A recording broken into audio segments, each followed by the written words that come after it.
I've been on Discord for 10 years now. That is a long time for a fairly new platform. It's crazy to believe it's already that old, but I joined 1 month after it came out on June 15th, 2015. And since then, I've learned quite a lot about Discord, and so I wanted to share some of my findings and continual pitfalls I see all the time with folks that are maybe newer to running Discord servers. So here's a succinct look at what I would recommend. So here's my server. This server was created in January of 2017, but I have a server that predates that to 2015. But I wanted to use this one as an example of what I would recommend. So you can see here the start channel. The first thing that I would say is if you have a Discord server, you probably have too many channels. You do not need a million channels for every little detail. What I would recommend is think of categories of topics you'd like to discuss and then organize them that way. So here's an example of a start channel. The start channel is helpful because it immediately explains what the server is for. It sets expectations for conduct, and it talks about the self-select roles you can get. And self-select roles are a pretty standard part of Discord servers nowadays. In fact, it's even part of the onboarding that Discord itself offers instead of relying on a bot or a third-party platform. But I think this works pretty well.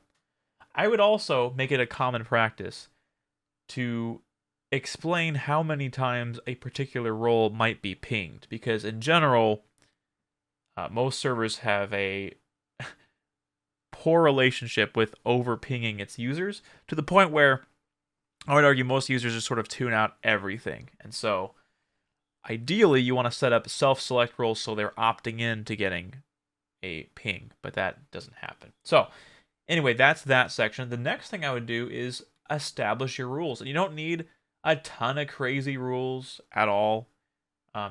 These are the ones that I've settled on. So the first one, and I'd recommend this to any server, is this server is not subject to your definition of fairness. And what that does is it sets an expectation that essentially we run this server as we see fit. We don't need to spend a bunch of time debating with you about what you think is fair, because that happens a lot. So I'd recommend setting that to begin with. Now, of course, on the back end, when you talk to your moderator team, you can establish what you believe is fair. You can run it as equitably as possible, but you don't need to necessarily leave that up for debate. You can run it how you want as your server. You can accept feedback, but don't make it seem like the rules are malleable, because people will use every opportunity that they can. So the second rule that I have is just basically no not safe for work content. This is up to you. I run a family-friendly Discord server, which kind of sets me apart from others, so do that with what you will. The next I would say is respecting others and maintaining social awareness.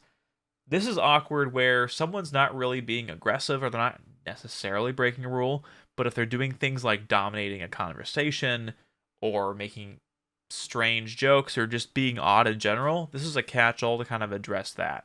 Because sometimes someone's not even being malicious, but they're just kind of being annoying or they're being strange, and so this is an opportunity to call that out. The number 4 one is, and this is a pretty notorious one as well, is typically if conversations spiral out of control, they'll be completely unrelated to the topic that they're intended for. So try to build a practice of redirecting conversations to the right channels. Alternative accounts or repeated rejoining has a lot to do with ban evasion. And in general, it's just cleaner to say, don't make multiple accounts and rejoin this. You can have multiple accounts, just don't have multiple in this server. And then lastly, a lot of times people join Discord servers to just promote their own thing and not actually engage in any meaningful conversations or contribute in a meaningful way. And that's just a drain on your server that's unnecessary. So I would say these are rules that have worked for me.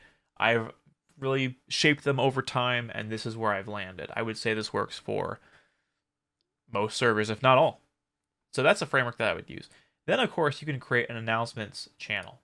And this channel, you can actually convert it. So if I go to I'm not my admin here. I'm actually an alt account to show you this. But what you can do is you can set it to a announcement channel, and when you do that, this little icon appears here that makes it an actual announcements channel. And what that does is you can actually publish updates, and people can subscribe to that channel in other servers. So that's kind of a nice product of that.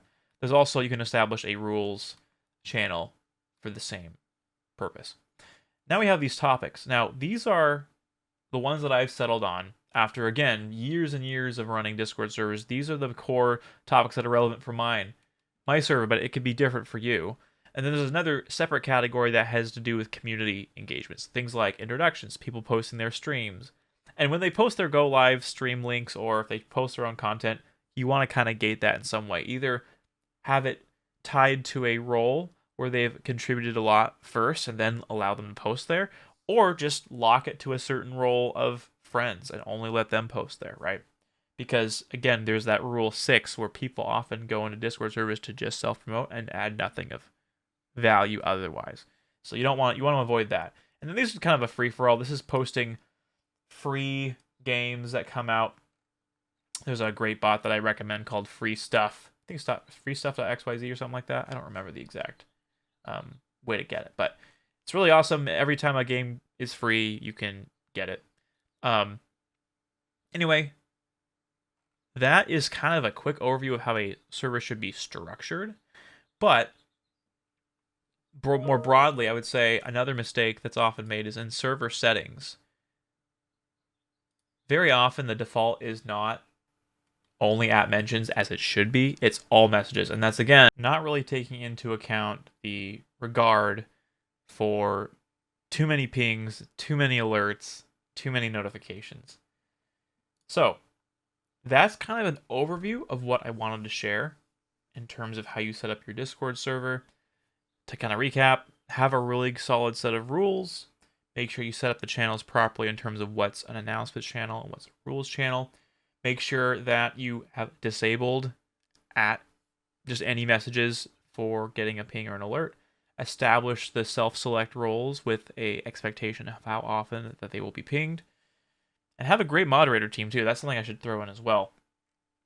And I think you'll find your Discord server will be a place people want to hang out, a place that's run well, and relatively active as well. So, anyhow, thank you so much for watching. I'll catch you guys on the next video. Happy 10-year anniversary.